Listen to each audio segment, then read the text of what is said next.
Yeah, just breathe, breathe. Just presence. Just a way of conversation that's been wanting to happen.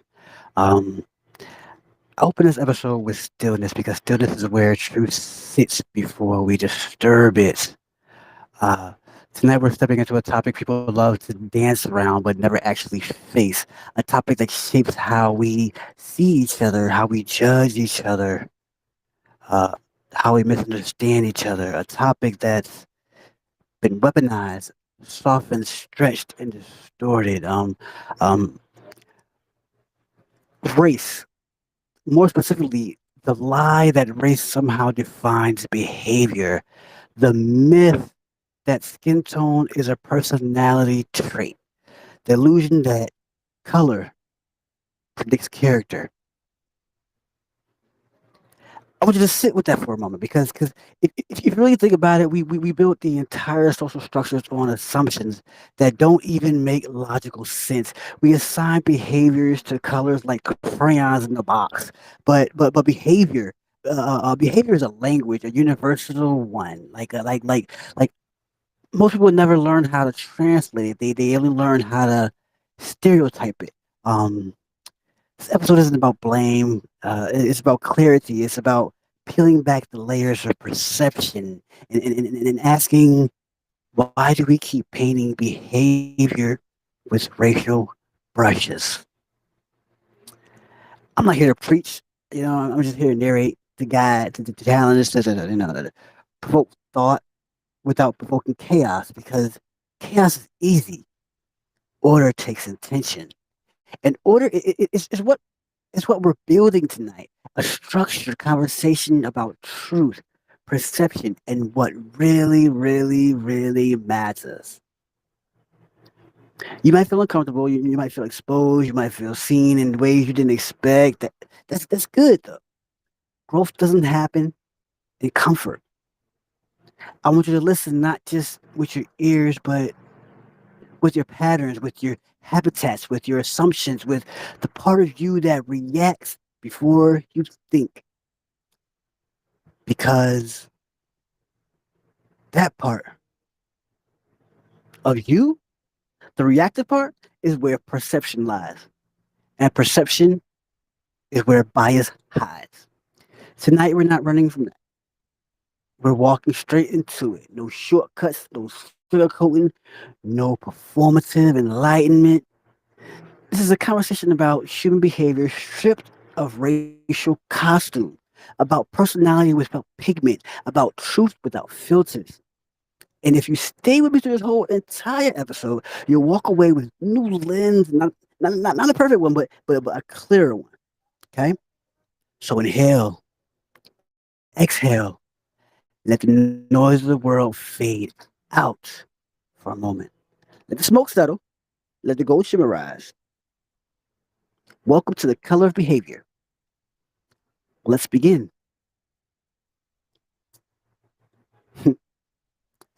like, okay, so we live in a world obsessed with shortcuts. Like people don't want to understand. They want to categorize. They want to quick labels, fast judgments, instant conclusions, and race has become the laziest shortcut of all. A default setting, a preloaded assumption. To think about how often people describe behavior using racial languages, like he acts like, or she's being, you know how they are. The phrases, they aren't just harmful, they're inaccurate. Behavior is shaped by environment, upbringing, trauma, personality, values, and experiences. None of these things are tied to melanin, but society loves patterns, even false ones. And once a false pattern gets repeated enough, it becomes a belief. Beliefs become habits. Habits become reactions. Reactions become culture. And culture becomes the lens through which we see each other, even when the lens is cracked. Like mislabeling behavior by race isn't just wrong; it's dangerous. It creates tension where it shouldn't be. Like it creates fear. where there should be curiosity. It creates division where there should be a dialogue. Like when you mislabel someone's behavior, you rob them of individuality, reduce them to a stereotype, and then you erase their story.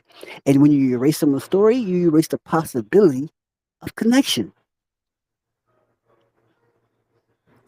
Mislabeling is a form of intellectual laziness, choosing assumption over analysis. But tonight, we're choosing analysis. We're choosing depth. We're choosing to break the habit of mislabeling.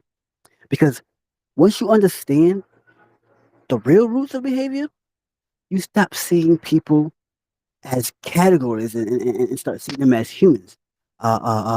Humanity, real humanity, doesn't fit inside racial boxes. So let's break the box open, right? All right. So. Mm,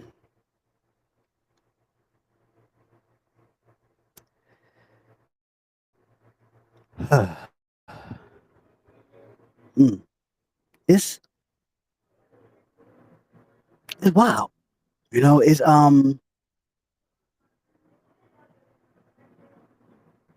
mm, what if you heard a saying, uh, she trying to act black, or he's trying to talk white.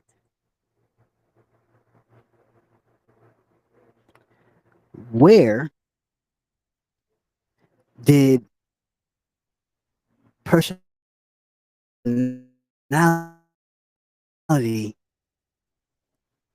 get a pigment?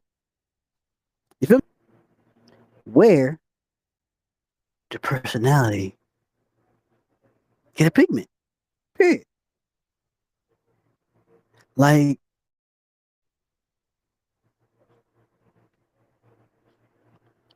we gotta understand. We gotta say to ourselves the roles in which we give to one another as a personification. I guess you will say. Mm, mm. We all know what the definition of personification is. Um, we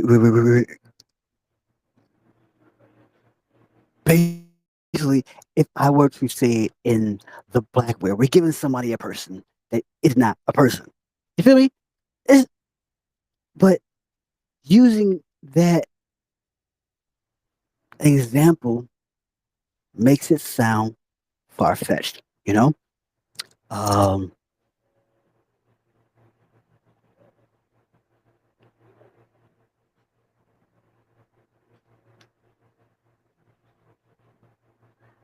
mm,